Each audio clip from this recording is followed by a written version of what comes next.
नमस्कार, ये आकाशवाणी पटना है। अब आप खालिद रशीद से प्रादेशिक समाचार सुनिए। पहले मुख्य समाचार। प्रदेश में जारी मतदाता सूची विशेष गहन पुनरीक्षण कार्यक्रम के तहत अब तक 3,70,00,000 से अधिक गणना प्रपत्र एकत्र किए गए। त्रिस्तरीय पंचायतों और ग्राम कचहरी के रिक्त 403 पदों के लिए कड़ी सुरक्षा व्यवस्था के बीच जारी है मतदान। राज्य सरकार की नौकरियों में बिहार की मूल निवासी महिलाओं को मिलेगा 35% आरक्षण का लाभ। और प्रदेश में मानसून की सक्रियता में कमी से अधिकांश स्थानों पर तापमान में बढ़ोतरी। 39.6 डिग्री सेल्सियस अधिकतम तापमान के साथ गोपालगंज राज्य का सबसे गर्म स्थान रहा। अब समाचार विस्तार से। प्रदेश में चल रहे विशेष गहन पुनरीक्षण कार्यक्रम के तहत अब तक 3,70,00,000 से अधिक गणना प्रपत्र एकत्र किए जा चुके हैं। निर्वाचन आयोग के अनुसार यह संख्या कुल मतदाताओं का 46.95% है। आयोग ने कहा है कि पिछले 2 सप्ताह में 7,90,00,000 गणना प्रपत्र छापे गए हैं और उनमें से 7,70,00,000 से अधिक गणना प्रपत्र मतदाताओं के बीच वितरित किए जा चुके हैं। बीएलओ, बीएलए और स्वयंसेवकों के सहयोग और ऑनलाइन माध्यम से गणना प्रपत्र भरने और जमा करने का काम सुचारू रूप से चल रहा है। आयोग के अनुसार कार्यक्रम के लिए शेष 17 दिन के दौरान बाकी प्रपत्र और दस्तावेज एकत्र करने का लक्ष्य निर्धारित है। मतदाता 25 जुलाई तक गणना प्रपत्र जमा करा सकते हैं। इस बीच आयोग ने एसआईआर में तेजी लाने और मतदाता सत्यापन के लिए 18 नगर आयुक्तों को अतिरिक्त जिला निर्वाचन पदाधिकारी की जिम्मेवारी सौंपी है। आयोग ने विधानसभा क्षेत्रों के लिए कई सहायक निर्वाचन निबंधन पदाधिकारी भी नियुक्त किए हैं।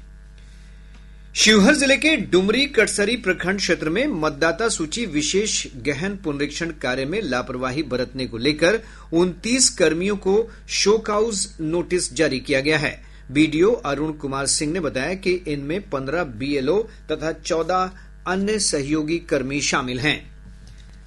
मतदाता सूची के विशेष गहन पुनरीक्षण के विरोध में विपक्ष ने आज बिहार बंद की घोषणा की है। कांग्रेस के वरिष्ठ नेता राहुल गांधी और राजद नेता तेजस्वी यादव के नेतृत्व में महागठबंधन के घटक दलों के नेता आज पटना में विरोध मार्च निकालेंगे। विपक्ष की ओर से आयोजित इस बंद को लेकर सभी जिला मुख्यालयों में सुरक्षा के कड़े प्रबंध किए गए हैं। इधर देश भर के 10 श्रमिक संगठनों ने भी अपनी विभिन्न मांगों को लेकर आज सामूहिक हड़ताल का आह्वान किया है।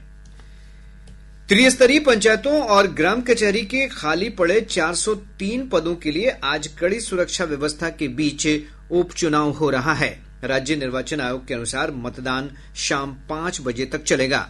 मतदाता संबंधित बूथ पर जाकर ईवीएम से मतदान कर सकते हैं। हमारे संवाददाताओं ने बताया है कि सभी बूथों पर शांतिपूर्वक मतदान जारी है। वैशाली जिले के हाजीपुर से हमारे संवाददाता ने बताया कि जिले के 8 प्रखंडों के 211 मतदान केंद्रों पर 24 पदों के लिए चुनाव हो रहा है। लोग बड़ी संख्या में वोट देने के लिए मतदान केंद्रों पर पहुंच रहे हैं। राज्य निर्वाचन आयोग के कार्यक्रमों के अनुसार मतगणना 11 जुलाई को होगी।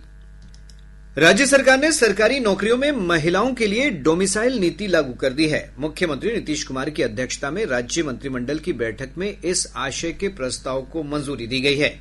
बैठक के बाद कैबिनेट विभाग के अपर मुख्य सचिव डॉक्टर एस सिद्धार्थ ने बताया कि सरकार के इस फैसले के बाद राज्य सरकार की नौकरियों में सिर्फ बिहार की महिलाओं को ही 35% आरक्षण का लाभ मिलेगा। बिहार से बाहर की महिलाएं सामान्य श्रेणी में आएंगी। बिहार राज्य के सभी सरकारी सेवा संवर्गों में सभी स्तर के एवं सभी प्रकार के पदों पर सीधी नियुक्ति में राज्य की मूल निवासी महिला अभ्यर्थी को ही 35% क्षैतिज आरक्षण अनुमान्य होगा। इसका मतलब है कि जो मूल निवासी हैं बिहार के महिलाएं, उन्हीं को ही 35% क्षैतिज आरक्षण अनुमान्य होगा। और जो आरक्षण का जो श्रेणी है, अनुसूचित जाति 16 है, अनुसूचित जनजाति 1 है, अत्यंत पिछड़ा वर्ग 18 है, पिछड़ा वर्ग 12 है और पिछड़ा वर्गों की महिलाएं 3 है। तो 50% यही इसका ब्रेकअप। डॉक्टर सिद्धार्थ ने बताया कि राज्य मंत्रिमंडल ने युवा आयोग के गठन को मंजूरी प्रदान की है। आयोग में 1 अध्यक्ष, 2 उपाध्यक्ष समेत 7 सदस्य होंगे। उन्होंने बताया कि आयोग राज्य के युवाओं को अधिक से अधिक रोजगार उपलब्ध कराने, प्रशिक्षित करने तथा सशक्त और सक्षम बनाने में मदद करेगा। युवा आयोग 18 वर्ष से 45 वर्ष युवा जो हैं उनसे संबंधित है। इसके लिए एक अध्यक्ष होंगे, 2 उपाध्यक्ष होंगे और 7 सदस्य होंगे। इस आयोग के द्वारा युवाओं से संबंधित जितने कार्य हैं उसके बारे में विचार करेगी। आयोग में जो लाभ समूह हैं जिनसे संबंधित है वह राज्य के बाहर काम करने वाले, अध्ययन करने वाले बिहार के प्रवासी, उच्चतर माध्यमिक शिक्षा प्राप्त करने वाले छात्र, डिग्री पाठ्यक्रम करने वाले छात्र, बेरोजगार युवा, आर्थिक रूप से कमजोर मेधावी छात्र और युवाओं का अन्य कोई समूह जिन्हें आयोग हस्तक्षेप योग्य समझे। अपर मुख्य सचिव ने बताया कि राज्य सरकार ने दिव्यांगजन सिविल सेवा प्रोत्साहन योजना को भी मंजूरी प्रदान की है। इसके तहत यूपीएससी प्रारंभिक परीक्षा उत्तीर्ण करने वाले दिव्यांग अभ्यर्थियों को 1 लाख रुपए और बीपीएससी प्रारंभिक परीक्षा उत्तीर्ण करने वाले दिव्यांग अभ्यर्थियों को 50,000 रुपए प्रोत्साहन राशि प्रदान की जाएगी। दिव्यांगजन सिविल सेवा प्रोत्साहन योजना का शुभारंभ किया है। इसके अंतर्गत जो यूपीएससी और राज्य की जो बीपीएससी की जो परीक्षाएं हैं उसमें क्रमशः 1 लाख और 50,000 रुपए इनको प्रीलिम्स पास करने पर इनको दिया जाएगा। मुख्यमंत्री नीतीश कुमार 11 जुलाई को सामाजिक सुरक्षा पेंशन की बढ़ी हुई राशि का भुगतान करेंगे। मुख्य सचिव अमृतलाल मीणा ने बताया कि इस अवसर पर 1 करोड़ 11 लाख लाभुकों के खाते में डीबीटी के माध्यम से राशि भेजी जाएगी। इस मद में 1,227 करोड़ रुपए 6 पेंशन योजनाओं के लिए भुगतान किए जाएंगे। इस कार्यक्रम का ग्राम स्तर तक आयोजन किया जाएगा। गौरतलब है कि राज्य सरकार ने हाल ही में सामाजिक सुरक्षा पेंशन राशि 400 रुपए से बढ़ाकर 1100 रुपए कर दी है। पुलिस मुख्यालय ने पुलिस कर्मियों को ड्रेस कोड का सख्ती से पालन करने का निर्देश दिया है। एडीजी विधि व्यवस्था पंकज दराद ने सभी वरीय पुलिस पदाधिकारी और पुलिस अधीक्षकों को इस संबंध में निर्देश भेजा है। निर्देश के अनुसार ड्यूटी पर तैनात महिला पुलिसकर्मी अनुशासन के विपरीत आभूषण या श्रृंगार प्रसाधनों का उपयोग नहीं कर सकेंगी। वहीं पुरुष पुलिसकर्मियों को भी पूरे वर्दी में रहने को कहा गया है। मुख्यालय ने कहा है कि ड्यूटी के दौरान मोबाइल चलाना और नींद लेना गंभीर अपराध माना जाएगा। साथ ही कर्मियों को सरकारी नंबर के व्हाट्सएप पर अपनी पारिवारिक तस्वीर के स्थान पर वर्दी के साथ फोटो लगाने के निर्देश दिए गए हैं। प्रादेशिक समाचार आप आकाशवाणी पटना से सुन रहे हैं। ताजा समाचारों के लिए आप हमारे एक्स हैंडल AIR_News पटना पर जा सकते हैं। प्रदेश में मानसून की सक्रियता में कमी आने के साथ ही औसत तापमान में बढ़ोतरी दर्ज की गई है। मौसम विभाग के अनुसार पिछले 24 घंटों के दौरान गोपालगंज राज्य का सबसे गर्म स्थान रहा, जहां का अधिकतम तापमान 39.6 डिग्री सेल्सियस रिकॉर्ड किया गया।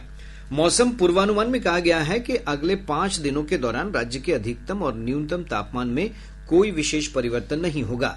विभाग ने आज गया, नवादा, पूर्वी चंपारण, पश्चिम चंपारण, बक्सर और रोहतास समेत उत्तर पश्चिम तथा दक्षिण पूर्व भागों में के कुछ जिलों में मेघ गर्जन और वज्रपात का अलर्ट जारी किया है।